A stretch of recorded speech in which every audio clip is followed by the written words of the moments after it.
2025 Vuelta España, stage 17, El Morredero, up here at the high altitudes in Castilla y León. And unfortunately, this scenery is not as beautiful as it should be if we look a few months ago, because recent forest fires had just ravaged this area, and you can see the burnt out landscape. Reminding me a bit of Mont Ventoux, especially the wind we're having today here in Spain. And at one point we heard that maybe this climb would be called short, not due to the protests, but due to the high winds. Instead, we had a full stage, 143 kilometers, with the last 8.8 officially for the climb up to the El Morredero, the steep pitches up through the burnt forest, and up on top, well, it's Italian Giulio Pellizzari, who currently sits, I think, 5th overall, right behind his own teammate, Jai Hindley, both Red Bull. And if I recount the top 4 or 5, that would be on top. Jonas Vingegaard still in the red jersey. We didn't see that change. With João Almeida right at his back around about 43 seconds. Tom Pidcock in 3rd, and yeah, we have Jai Hindley and Giulio Pellizzari, who put time into Felix Gall today and did some damage and put a little bit of extra time into Matthew Riccitello. On the day, we had 12 men who fought away free. Now in that group, Danger Man, the highest placed GC rider, was Tejada. Also in the move was Tibiri, originally the GC rider for Bahrain, before it went over to Torsten Threin, the Norwegian Viking. They didn't get much time because we knew coming out of Galicia in here to the neighboring region, just up the road from Ponferrada, where we had the World Championships that Kwiatkowski won, well, Visma, Lisa Bike, wanted to control things, perhaps for a stage win, perhaps for a GC showdown, and that's what we got. Not exactly a stage win, but we had a GC showdown on our hands. A Cat 3 climb midway in the stage, the sprint competition, and then we got here to the base of the climb. Now when I say the base of the climb, from Ponferrada, it was basically all uphill. We drove it 20 kilometers or so, and we didn't get the official start of the climb until 8.8 kilometers to go. But I can tell you the first 10 kilometers leading up there were twisty, narrow roads. One point we saw a motorbike crashed on the side of the road on the left-hand side, right at the base of the climb. And that's where a lot of things started to happen. Right around 12 kilometers to go, because we heard that Juan Ayuso, no bueno, no longer good for João Almeida, dropped. We hadn't seen Marc Soler power. It's a shame because there's a lot of sun out today. You think we'd get it, but perhaps Soler has been wasting too much energy attacking. Yeah, he got the stage win. He's attacking yesterday. Too much energy, Mark, too much energy, UAE. Jay Vine would be dropped later too. Again, too much energy. You saw him fighting for that stage win on a flat stage the other day. That Mats Pedersen, another Viking, Dane from Lidl Trek, had won in the green jersey. Leading into that climb, well, we saw Tulit from Visma. We saw Sepp Kuss, the American, another American, Matteo Jorgensen, protecting their Viking, Jonas Vingegaard. I could use some Viking power right now. I tell you, it's been rough and tough. This morning when I ran again from the monastery, not as cold as the day before, because we had some cloud cover, some mist that kept things warm. Had a beautiful run up there again in Ribeiro. Last night, Lotto were staying in our team, and Viviani, thankfully you didn't eat all my kiwis and scrambled eggs. I needed it after my run. Forget what you're doing out here on the stage.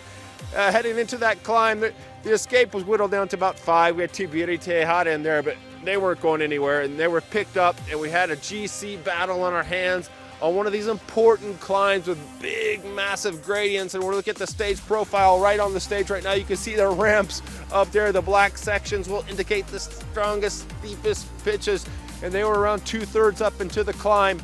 Woo-hoo! The wind was tough and rough up here. I set my car until about 4K to go. I wasn't getting out because it was so dang windy. So in that group, João Almeida immediately on the defensive solo in there. We saw Jorgensen drop off, Kussa drop off. Tulit, the Brit rider, would be the last remaining rider with Jonas Vingegaard. And that would be Jonas Visma against João Almeida. We also saw the Red Bull riders, Tom Pidcock in there, Riccitello. So this was a power-packed move. Felix Gall started to lose time at one point, and on a windswept climb like this, you don't want to be alone. You don't want to be out there struggling on Struggle Street, but that's where he was, and he was going to lose more time in addition to what he lost yesterday. And then the big move, it was gonna be a Red Bull power play, 6.2 kilometers thereabouts. Jai Hindley, former Giro d'Italia winner, the Australian from Perth, lights it up the road. Jai goes free. Oh, Jai, that was a power move. Joined Tom Pidcock there, joined by Jonas Vingegaard, Matthew Riccitello, Pellizzari out the back with João Almeida, not looking good, but João's got a diesel engine. Pellizzari, I don't know if he was marking João or what, because eventually you see he come back and win the stage. João powers back up, Giulio there with him, so we had 6 on our hands again, and then it was tactics, gamesmanship being played. Riccitello putting time into Gal, but also keeping an eye on Pellizzari in the white jersey of best young rider. The American would love to have that white jersey off the Italian shoulders. It wasn't gonna be, because at 4 kilometers to go, sometimes the best defense of the white jersey is offense, and it was a time for the Italian to light it up. I'll have to catch up with him later. I didn't get him in the mix some, but we're gonna get that interview later. I love when he speaks English with his Italian accent. You don't want to hear my Italian with my American accent. Even after 21 years in Italy, I still can't do it. Moving to Bangkok soon, we'll get to that. But check out my run on Strava. Anywhere in the world, you can see it, the morning run around the Ribeiro or in Southeast Asia, you got me. So we got Giulio Pellizzari firing up the road in the white jersey in the black lunar landscape here. It looks pretty, looks dramatic, but really sad to see, especially with the firemen up here, a burnt building up that way. And you could smell even the ashes and the smoke of these recent fires. So respect for the lands here in Castilla y León. Pellizzari would never be seen again. We see Riccitello around 2 kilometers starting to attack to try to bring time back to Pellizzari, but also to try to maybe distance himself from Pidcock, who was there, still 3rd place overall, perhaps in reach, but we don't know. And it wasn't to be. We had those 4 riders back, I think it was 4, with Ving, João Almeida marking each other. We had Pidcock, we had Riccitello up the road. Pellizzari gets the stage win for Red Bull Bora-Hansgrohe, who had the Tour de France with Primož Roglic, who could be rumored to join, is what they're saying. Could be rumored to leave Red Bull. Remco Evenepoel coming in. Could be going over to Team Movistar, leaving his contract a year early. But we'll report on that in the winter after we get out of the Vuelta a España. Right now we'll stick to stage 17. I will not let my mind wander. But tonight it's just champagne and a little bit of Red Bull for them as they relax, take it all in and enjoy before they re-shift, re-gear, retool, get the time trial bikes ready for Valladolid team time trial. Not a team time trial, we already had one of those. Individual time trial. Jai Hindley came in. We didn't catch up with him. As I told you a few days ago, Jai doesn't like to talk, but we got over there in the mix.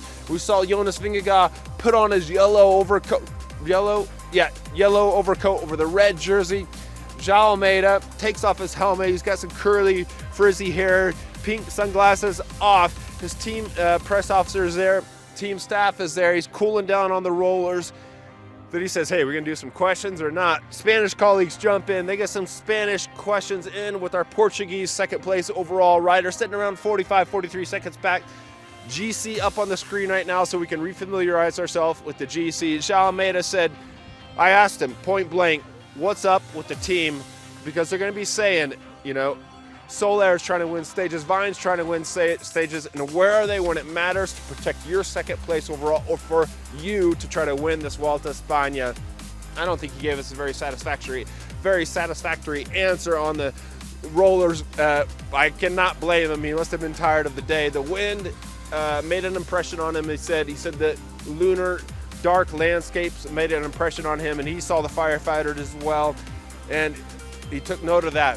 Jonas Vingegaard, we'll hear from him later, but a big day out for Jonas to protect his GC lead as we go into that individual time trial, which we hope, fingers crossed, is going on with all the protests and all the things that are happening here in the Vuelta a España with yesterday's stage shortened. But today, on top, it is the team of Red Bull Bora-Hansgrohe with Giulio Pellizzari nabbing the stage 17 of the Vuelta a España 2025.